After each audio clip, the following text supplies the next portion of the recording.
Join Sid for this edition of It's Supernatural. Mon invité, un ancien musulman iranien, est devenu radical pour Jésus. Lorsqu'il a été déporté vers l'Amérique, Dieu lui a dit avec force « Fais attention à ne pas perdre ton feu lorsque tu arriveras en Amérique. »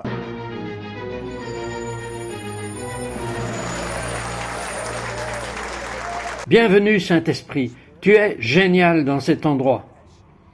Mon invité, Ramin Parsa, a été élevé sous un régime islamique. Ramin, dites-moi quelques-uns de vos premiers souvenirs et à quoi ressemblait la vie sous une direction aussi oppressive.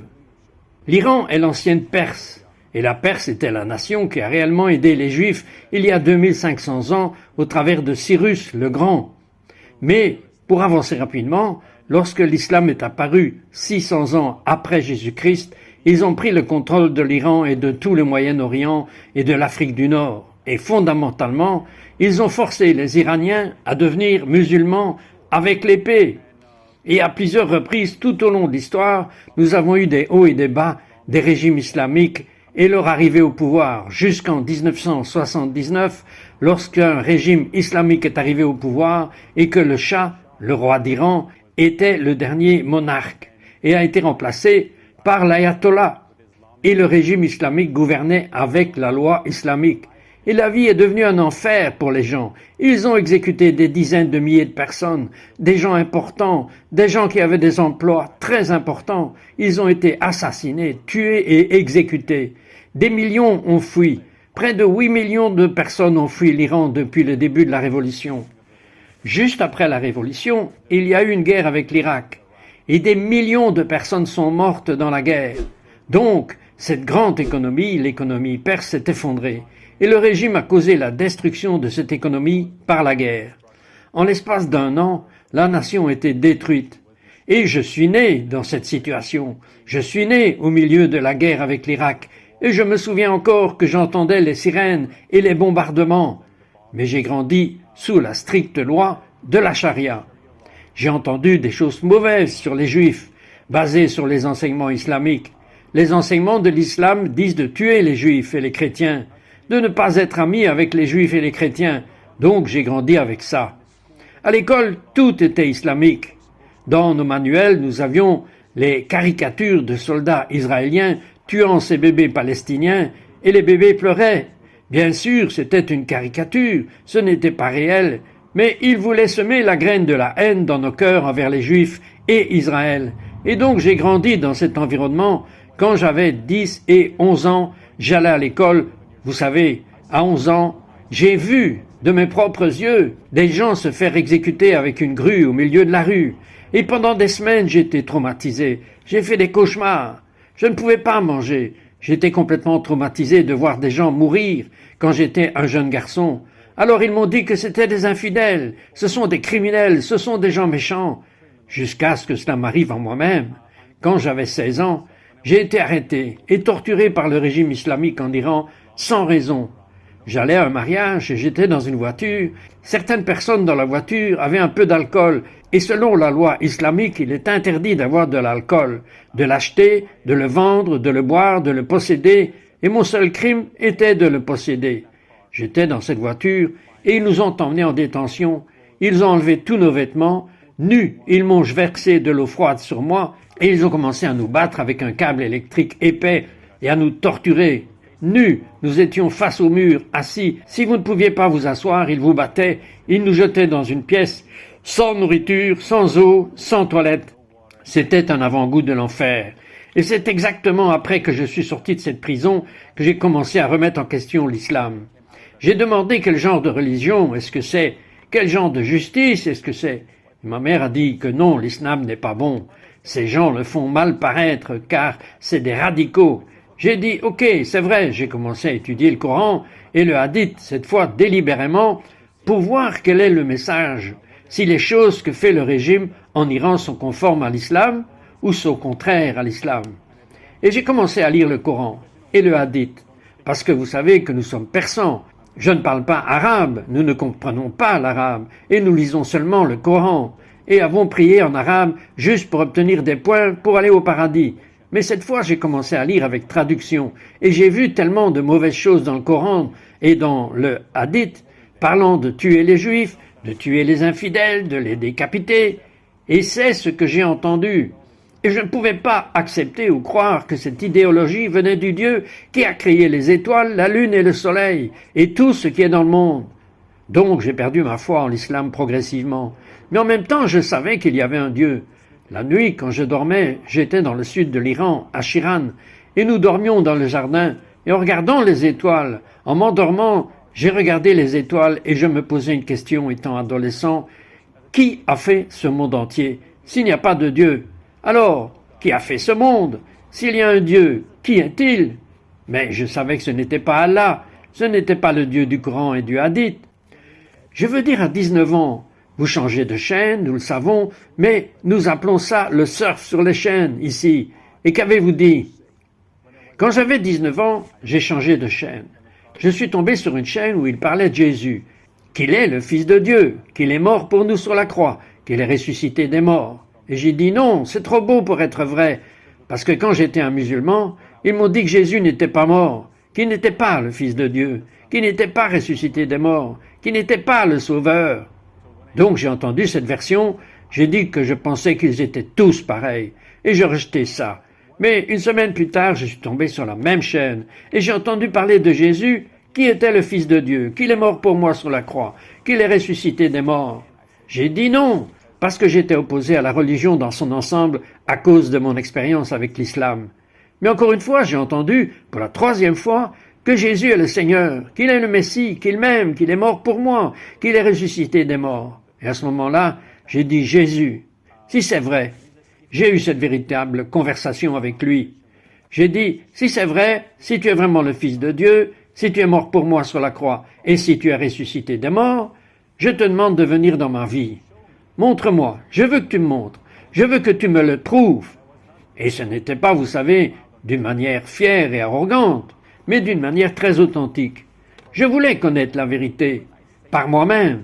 Et au moment où j'ai dit cela, une chaleur a traversé ma main. Elle a traversé tout mon corps. J'ai commencé à trembler et à pleurer. J'ai ressenti un amour que je n'avais jamais ressenti auparavant. J'ai ressenti une paix que je n'avais jamais ressentie avant.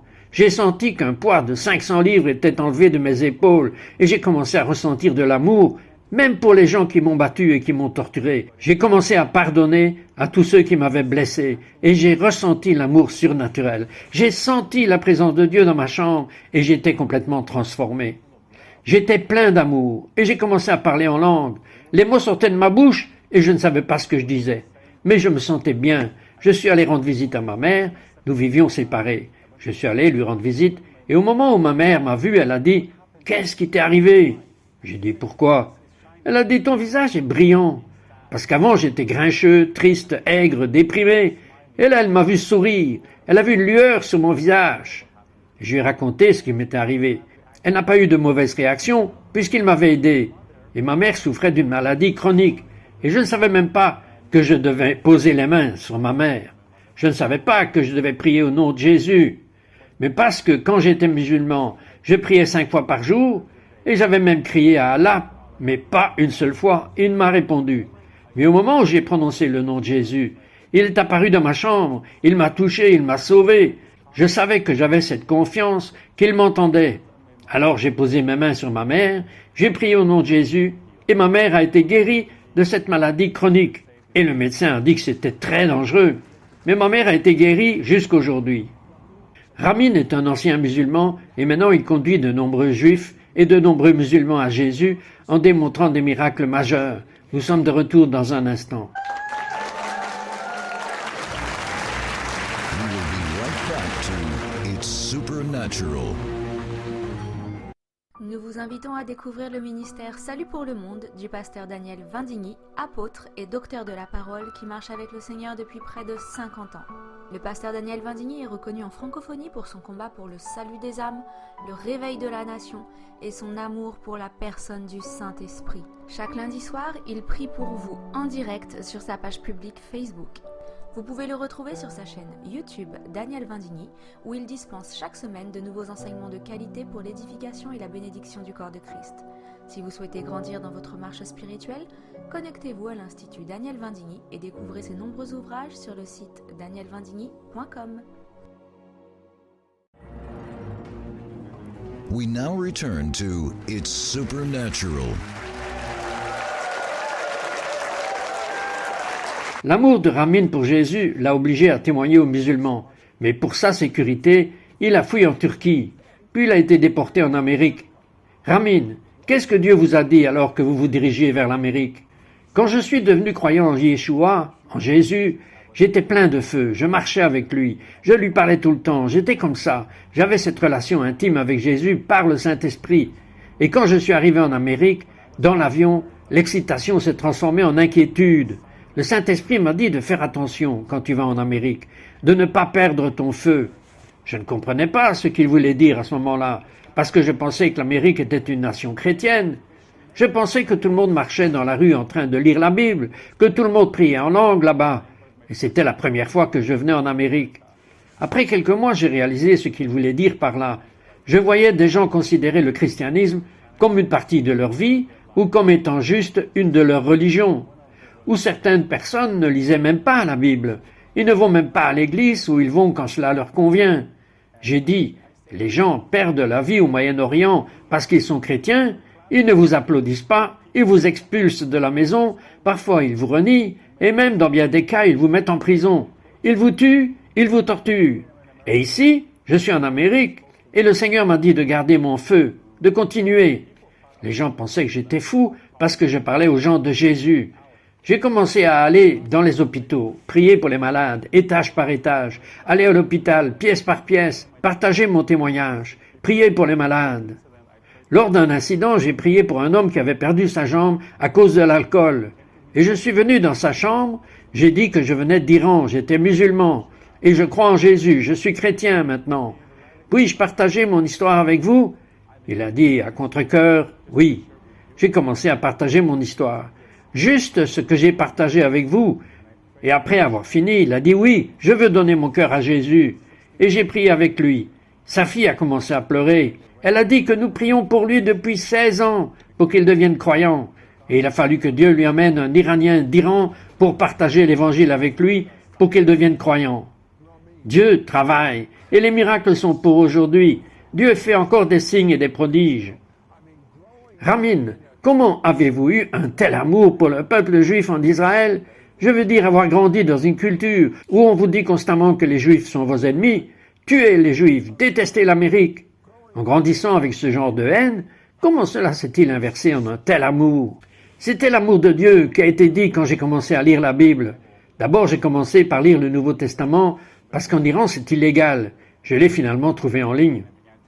J'ai commencé à le lire et les 5 premiers chapitres du livre de Matthieu m'ont fait pleurer et pleurer parce que j'ai vu le contraste avec ce que Jésus dit. Aimez vos ennemis, priez pour ceux-là qui vous haïssent et vous utilisent méchamment, contrairement à ce que j'avais entendu dans l'islam, pour tuer et ne pas tuer seulement vos ennemis, mais ceux qui ne croient pas en l'islam. Et quand j'ai vu l'amour du Messie, les paroles qui étaient si surnaturelles, c'était si simple que j'ai été touché. Et plus tard, j'ai commencé à lire l'Ancien Testament. Et quand j'ai lu l'Ancien Testament, j'ai vu que mes propres rois, les rois perses, aidaient les Juifs. Cyrus a proclamé que oui, le Dieu d'Israël est le seul vrai Dieu. Dans Esdras, chapitre 1, j'ai lu que Darius, après la fosse au lion avec Daniel, il a proclamé que le Dieu de Daniel est le seul vrai Dieu et que tout le monde doit le craindre. Puis j'ai lu dans le livre d'Esdras qu'Arxis a donné des cadeaux de son propre trésor pour la maison de Dieu à Jérusalem. Et le mari d'Esther était un Persan qui a en fait sauvé les Juifs grâce à l'intercession d'Esther et de Mardoché. Mais quand j'ai vu ces choses, que mes ancêtres aidaient les Juifs, qu'ils aimaient les Juifs et que j'étais né à 1 heure de l'endroit où Cyrus est enterré, quand j'ai vu l'amour de mes rois perses, mes ancêtres pour les Juifs, j'ai commencé à avoir le même amour, et pas seulement cela, mais j'ai commencé à réaliser que mon sauveur le Messie est juif. Je ne savais pas qu'il était juif. Quand j'étais musulman, je pensais que Jésus était arabe, je pensais qu'il était musulman. Nous pensions qu'ils étaient tous de la même famille. Mais ensuite j'ai réalisé que Jésus est le Seigneur du ciel, celui qui donne la vie, l'esprit, qui est venu dans la chair, qu'il a donné sa vie pour moi. Et c'était si surnaturel, si étonnant de comprendre l'amour du Messie. Donc j'ai réalisé que j'étais un garçon musulman, brisé et déprimé, et que le roi des Juifs est venu dans mon humble demeure, là pour me sauver. Cela me dit beaucoup de choses sur Jésus, et il a mis de l'amour dans mon cœur pour le peuple juif qui nous a donné la Bible, les prophètes, les oracles de Dieu, et nous a donné le Sauveur, le Messie. Il a vraiment été poussé jusqu'ici, il a aimé tellement les Juifs. Parlez-moi de votre femme et de l'endroit où vous vivez. J'ai rencontré ma femme en 2020. Elle est juive israélienne. Je l'ai rencontrée et nous avons ressenti de l'amour pour Israël. Alors, qui aurait pu faire cela? Seul Dieu, seul Jésus aurait pu faire cela, qu'un ex-musulman iranien et une juive israélienne se réunissent. Et nous avions envie d'aller en Israël. Elle est née et a grandi, bien sûr, à Jérusalem. Et nous avons déménagé ici pour aider la nation d'Israël. Et nous avons déménagé ici en mars 2023. Et juste quelques mois plus tard, nous avons eu cette guerre. Puis nous avons commencé à aider le peuple juif et à lui témoigner. Et ils peuvent voir que c'est un signe et un émerveillement qu'un ex-musulman iranien soit maintenant là pour les aider, prier pour eux et les aimer. Et ils voient l'amour de Dieu, que c'est surnaturel. Vous illustrez cela par votre vie, même l'amour de Dieu. Combien de Juifs qui, à cause de ce qui s'est passé récemment, n'ont même pas de maison, et que vous nourrissez. Oui, nous nourrissons 1500 Israéliens chaque jour. Nous avons jusqu'à présent nourri environ 37 000 Israéliens. 37 000 repas pour 1500 Israéliens, chaque jour, depuis le début de la guerre. Et quand ils voient qu'ils viennent à la cuisine, ils voient que nous travaillons, que nous cuisinons, et quand ils entendent mon histoire selon laquelle un Iranien, qui était un ennemi venant d'un pays ennemi, est maintenant ici en train de cuisiner pour eux, de nettoyer et de leur donner à manger, ils voient que c'est un signe. Et je n'ai même pas besoin d'essayer de partager avec eux. Ils me demandent ce qui s'est passé. Quelle est ton histoire? Que fais-tu ici? Et c'est une porte ouverte pour moi de partager mon témoignage avec eux. Et il y a un rabbin qui est venu s'assurer que la nourriture était bonne. Et il a entendu mon histoire. Et il a été tellement touché qu'il a dit « Je veux prendre une photo avec toi. Je veux montrer cette vidéo à ma femme. Je veux partager avec elle que j'ai rencontré un Iranien qui aide maintenant Israël. » Et cela leur donne espoir que tout le monde ne les déteste pas. Maintenant, des millions d'Iraniens ont dit venir à Yeshua, au Messie. Et ils commencent à avoir un amour pour le peuple juif. Au Moyen-Orient, les gens qui aiment le plus Israël sont les Perses et les Iraniens, parce qu'ils se réveillent à leur héritage national, et des millions d'Iraniens viennent au Messie. C'est l'Église qui connaît la croissance la plus rapide au monde. L'Église souterraine fleurit. Des millions viennent à Jésus. Ils réalisent que l'islam est un mensonge, et ils viennent au Messie d'Israël, le roi des Juifs. Ok, Dieu vous a prévenu quand vous êtes venu en Amérique, de vous assurer que vous ne perdiez pas votre feu. J'aimerais que vous priez pour tous ceux qui regardent. Ramin, priez. Amen. Père, au nom qui est au-dessus de tous les noms, au nom de Yeshua, le Messie d'Israël, je prie Dieu mon Père pour tous ceux qui regardent en ce moment ce programme. Je prie pour que tu les incendies pour toi, Seigneur. Laisse-les brûler et incendier et que le monde entier qui regarde, Seigneur, je prie pour que le feu soit comme Jérémie a dit, que le feu est enfermé dans mes os. Je ne peux pas garder la parole silencieuse de Dieu. Je prie Dieu, Père, que tu les baptises de feu et de l'Esprit Saint, afin qu'ils soient des feux flamboyants, proclamant ta vérité et ton amour. Qu'ils proclameront l'Évangile, Dieu Père. Qu'ils n'aient pas honte et ne soient pas timides. Je prie au nom de Yeshua, qu'ils se transforment en hommes et femmes de prière. Père Dieu, des guerriers de prière, afin qu'ils soient en feu et n'aient pas honte de l'Évangile, comme Paul l'a dit. Je n'ai pas honte de l'évangile du Messie, parce que c'est la puissance de Dieu pour le salut. Je prie au nom de Yeshua pour qu'il proclame cet évangile sur les toits. Dieu, notre Père, qu'il soit audacieux et confirme ceux qui partagent l'évangile avec des signes, des prodiges et des miracles. Seigneur, avec des miracles indéniables. Père Dieu, que personne ne puisse le nier. Je prie pour que la puissance de Dieu tombe sur eux, Seigneur. Je te prie de les baptiser du Saint-Esprit et du feu, avec la preuve de la prière en langue, pour qu'ils deviennent des feux flamboyants. Père, que Dieu bénisse au nom de Yeshua, rends-les zélés pour tes œuvres. Dieu notre Père, et utilise-les pour le royaume de Dieu, pour la gloire de Dieu, dans cette fin des temps. récoltés au nom de Jésus, qui est au-dessus de tout nom, dans l'incomparable, le puissant, le saint et précieux nom de Yeshua, Jésus-Christ, le Messie. Amen. Il nous reste 1 minute. J'aimerais que vous partagiez l'histoire des avions. J'étais en voyage missionnaire au Mexique en 2018. J'avais été invité pour partager mon témoignage avec beaucoup de jeunes parce qu'il y avait un esprit suicidaire là-bas. Et j'y suis allé, j'ai partagé mon histoire et sur le chemin du retour, notre avion s'est écrasé. C'était Aero Mexico Airlines. Il s'est écrasé. Il y avait 103 personnes à bord et je n'avais nulle part où aller sauf vers le même Seigneur qui m'a sauvé en Iran. Et j'ai invoqué le nom de Yeshua, Jésus. J'ai commencé à dire au nom de Jésus en anglais et en espagnol. Pourtant, je ne parle pas espagnol, mais c'est juste sorti de moi. Cette audace m'a envahi et j'ai invoqué le nom de Jésus. Et j'ai vu tout l'avion a entièrement brûlé. Aucune personne n'est morte. Et le Seigneur Jésus-Christ nous a sauvés de l'accident d'avion. L'avion a entièrement brûlé au sol. Vous pouvez effectuer une recherche en ligne sur l'accident d'avion au Mexique. Et Jésus-Christ nous a sauvés d'une mort imminente. Et de nombreuses personnes ont reconnu le Seigneur. Ils ont donné leur cœur à Jésus. Il y avait un athée dans l'avion qui a entendu le nom de Jésus et qui a vu comment nous avons été sauvés. À l'hôpital, j'ai prié avec lui. Il a donné son cœur à Jésus. C'était un jeune homme. Et les gens ont commencé à faire face à la mort à ce moment-là. Et il pleurait comme un bébé. Et c'est à ce moment-là que beaucoup d'entre eux ont reçu Jésus. De nombreux passagers ont reçu Jésus et son nom est au-dessus de tous les noms. Son nom sauve. Son nom est Yeshua, qui signifie le Sauveur, Jéhovah. Le Sauveur, le Dieu d'Israël, sauve. Et il répond toujours à nos prières. À chaque fois que vous avez des problèmes, appelez son nom. La Bible dit que ce pauvre homme a crié au Seigneur et il l'a entendu et il l'a délivré de toutes ses peurs. Amen.